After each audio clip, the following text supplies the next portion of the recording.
I never thought I'd live in a place where the color of my house could cause so much chaos. The moment I opened the letter from my HOA, my heart sank. It wasn't about safety, maintenance, or even community rules that made sense. It was about paint, a color, a shade, something so trivial, yet in that moment it felt like my entire world was being challenged. I spent years making this house my home, carefully choosing every detail, every tone, every corner to reflect who I was. And now, some committee of people who didn't even know me thought they could tell me exactly what I could or couldn't do. The letter was clear. You must repaint your house to the approved HOA color palette or face fines and legal action. My hands trembled as I read it, a mix of disbelief and anger rising inside me. How could they think they had the right to dictate something so personal? I looked around at my home, the warm beige that I had chosen, a color that made me smile every morning when sunlight poured through the windows. This color wasn't just paint, it was my comfort, my expression, my sanctuary. And the idea that I could be forced to cover it up with some dull, lifeless color dictated by strangers felt like a violation, like someone had walked into my soul and said, "You don't get to feel at home here unless it's what we approve." My neighbors had all followed the rules, conforming to the HOA's strict palette. Some seemed proud, some indifferent, but I couldn't bring myself to do it. I remembered the first time I bought this house, the excitement, the dreams, the nights imagining how I'd host my family, my friends, the garden parties, the laughter echoing in the backyard. That house had become part of my identity, part of my life. And now, that identity was under attack. Because of a choice I had made, a choice that meant nothing to anyone but me, the next few days were a blur. I tried reasoning with them politely at first. I emailed, I called, I even requested a meeting with the board. "Can we discuss this? Can we find some compromise?" I asked, my tone calm but firm. The responses were generic, cold, filled with jargon about compliance, rules, and penalties. There was no room for negotiation, no empathy, just an insistence that I obey. They didn't see my house as a home, they saw it as a property, a box, a component in their picture-perfect neighborhood. And I realized then that this wasn't just about paint. This was about control. The first few nights after the notice, I barely slept. I would walk through my living room, tracing my fingers along the walls, remembering every brushstroke, every choice I had made when decorating, when building this life. It felt as though my personal history was being erased, layer by layer, by a committee that thought they were guardians of some arbitrary standard. I kept imagining painting over it with the mandated color. I imagined walking out into the sunlight, seeing the new dull shade, feeling nothing but emptiness. That was when I knew I couldn't do it. I wouldn't. Tension started rising.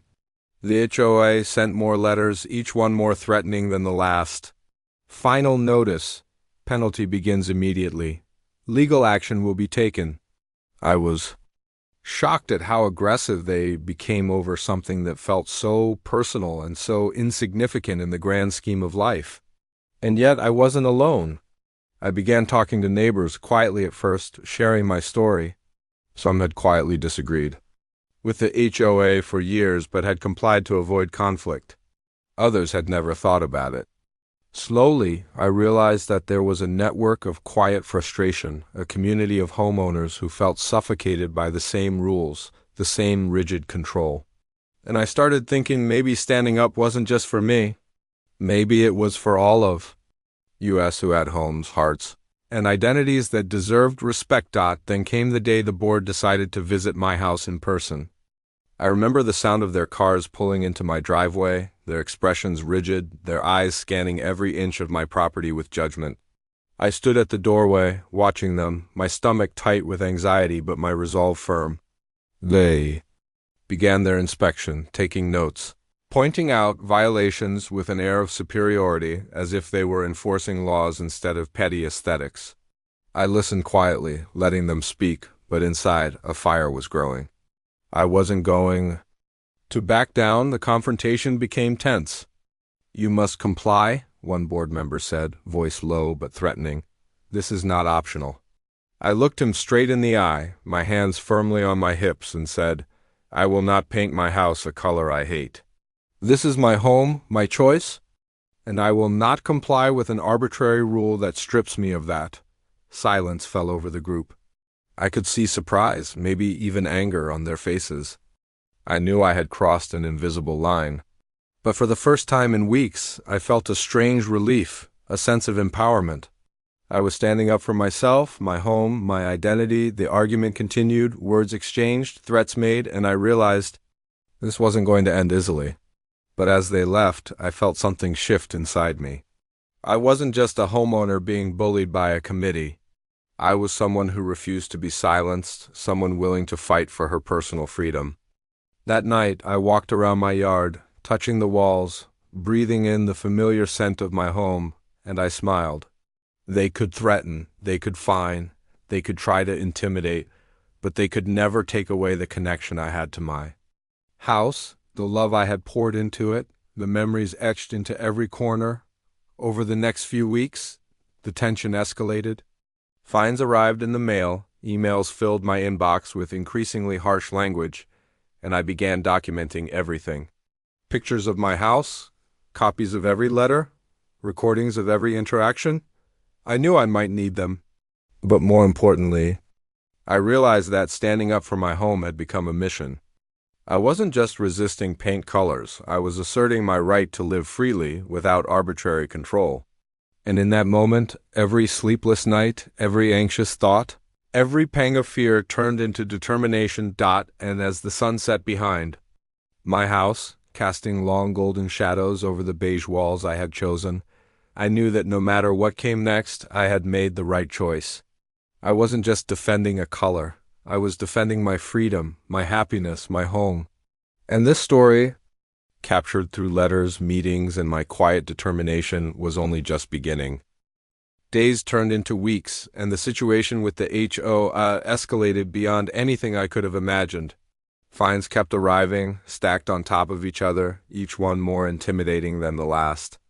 They seemed determined to break me down, to force me into submission. But instead of fear, I felt a strange sense of resolve. I realized this wasn't just about paint anymore. It was about standing up for what was right, about refusing to let a faceless committee dictate my life. Every letter, every email, every phone call they sent only strengthened my determination. I started documenting everything meticulously. Each correspondence, each visit from the board, each phone call, I recorded them, took notes, and kept a timeline. I knew that if it ever escalated to court, I would need proof that I had tried to reason with them, that I had been polite, professional, and willing to compromise, but they had refused. The act of documenting became empowering. It reminded me that I was taking control, even when it felt like the rules themselves were stacked against me. Then, one afternoon, I received a call from a neighbor who had been watching the situation quietly from the sidelines. She was hesitant, almost afraid, but she confided in me. "You're not alone," she said softly. "Several of us feel the same way, but haven't had the courage to speak up. We'll support you." That moment was pivotal. For the first time, I realized that this wasn't just my fight, it was a collective struggle. A stand for every homeowner who had felt powerless under the weight of arbitrary HOA rules. Encouraged by this support, I decided to take a bolder approach. I requested a formal AO board meeting to discuss the situation publicly. I wanted neighbors to see what was happening, to hear my side, and to witness the unreasonable demands firsthand. The meeting day arrived, and I felt a mixture of anxiety and anticipation. Walking into that room, I saw faces I recognized, some sympathetic, others skeptical, but all listening. I stood there, facing the board, my heart pounding, and calmly laid out my case. "I've been a homeowner here for years," I began, "and I followed all the rules to the best of my ability. But being forced to paint my house a color I hate is not a rule about safety or structure, it's about control. It's about dictating personal taste and erasing individuality. This house is my home, and I cannot comply with a rule that strips me of my right to feel at home in my own space." The room was silent for a moment. Some board members shifted uncomfortably in their seats, clearly unprepared for someone to speak so openly and firmly. One of them, the head of the committee, leaned forward and tried to interrupt. "These are community standards. Everyone must comply." I held up my hand to stop him. "I understand that. But standards should protect the community, not punish personal expression. You are asking me to erase my identity and my choices for the sake of conformity. That is unreasonable, and I will not do it." Murmurs spread through the room. Some neighbors whispered in agreement. Others looked shocked. I could feel the energy shifting. Suddenly, the board's power seemed less absolute, less intimidating. I realized that courage was contagious. By standing up, I was giving others the strength to do the same. And indeed, a few neighbors spoke up, quietly at first, sharing stories of their own frustrations with overly strict HOA rules.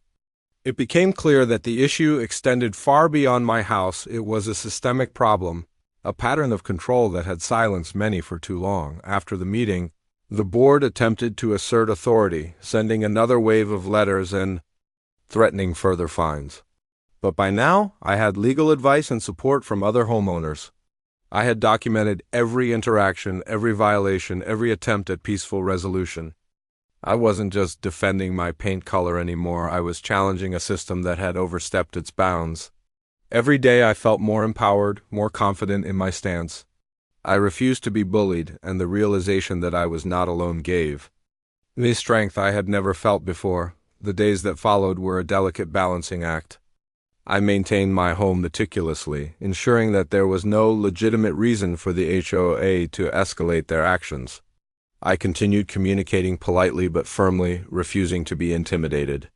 I attended neighborhood meetings, listened to other grievances, and slowly began to build a coalition of residents who were tired of being controlled by arbitrary rules.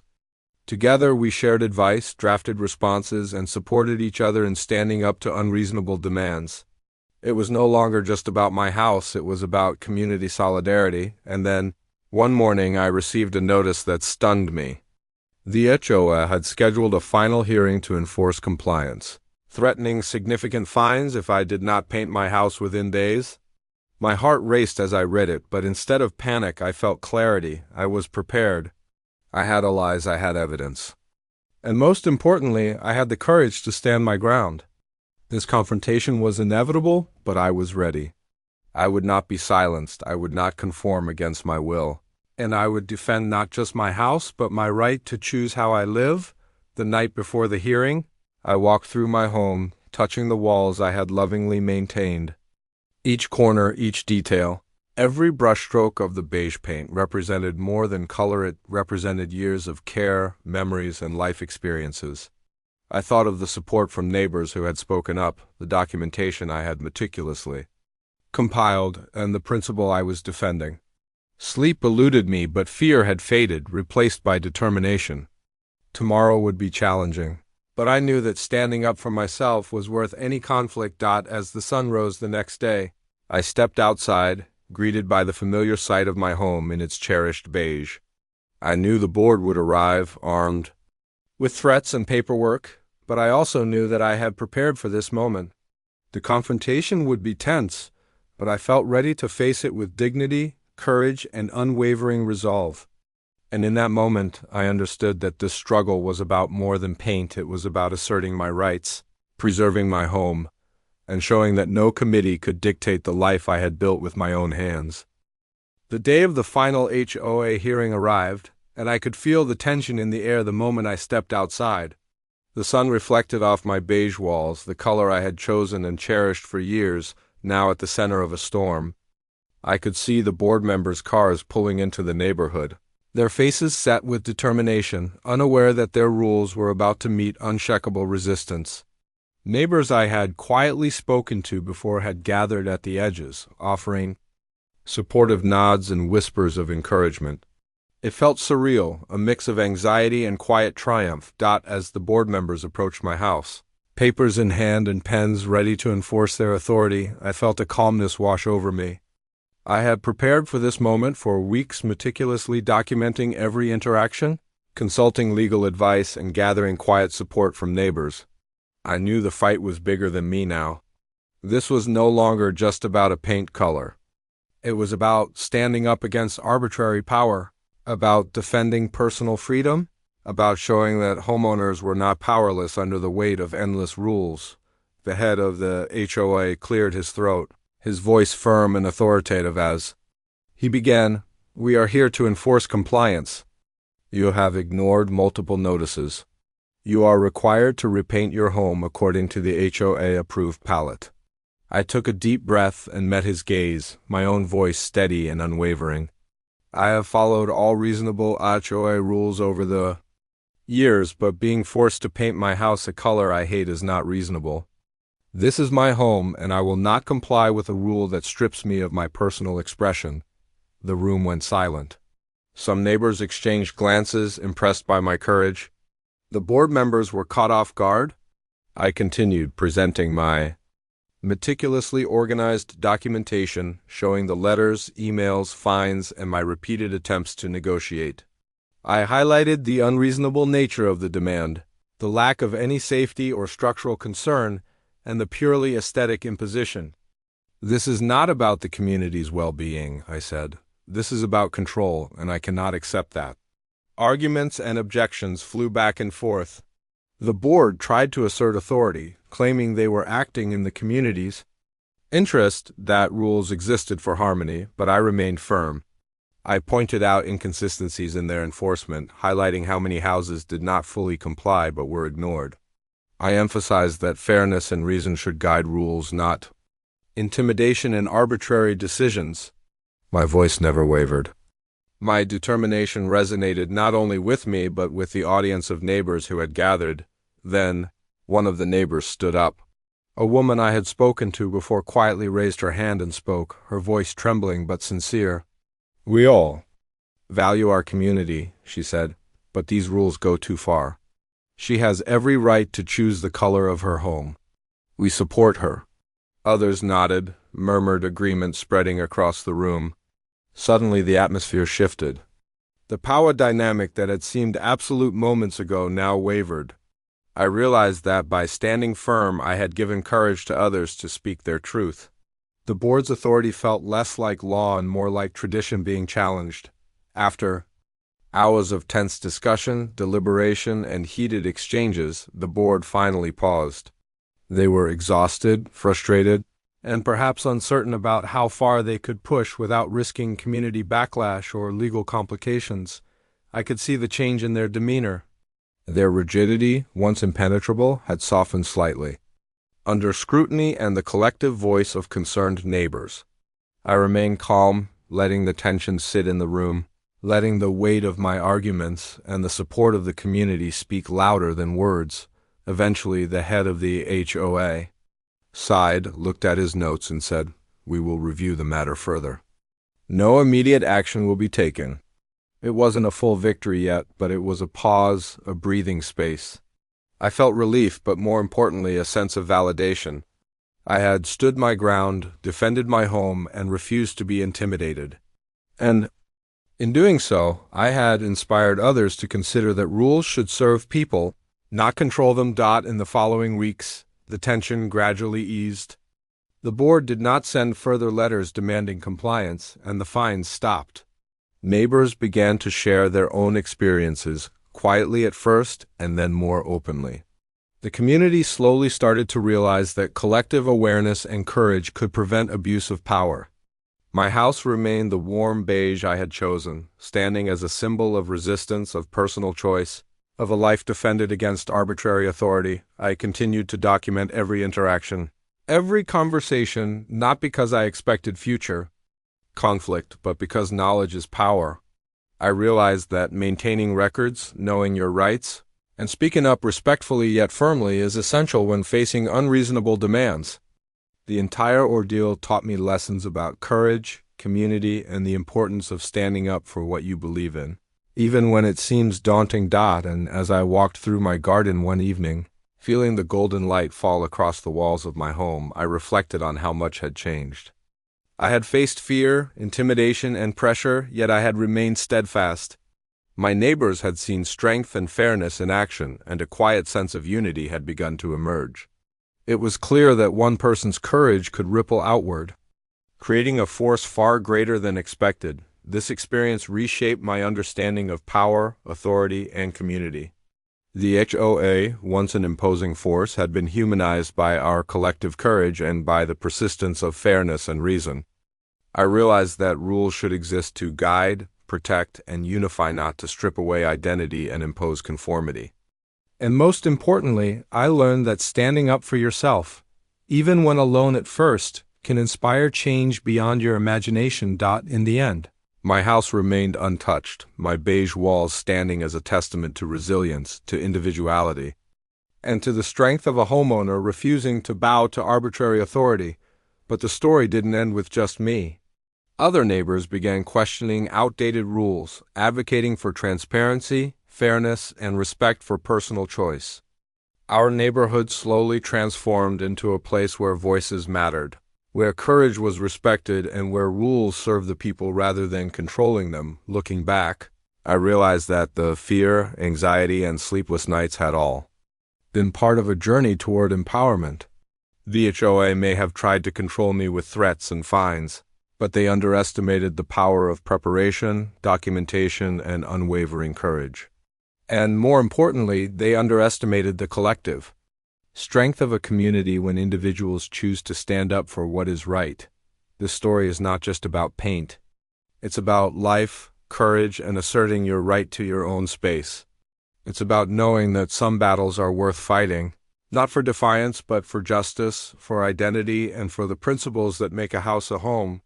And while the battle with the HOA may seem trivial to some, it became a defining moment in my life, a moment where standing firm changed everything, not only for me, but for everyone around me who had quietly suffered under the weight of rules that were never meant to govern hearts and homes.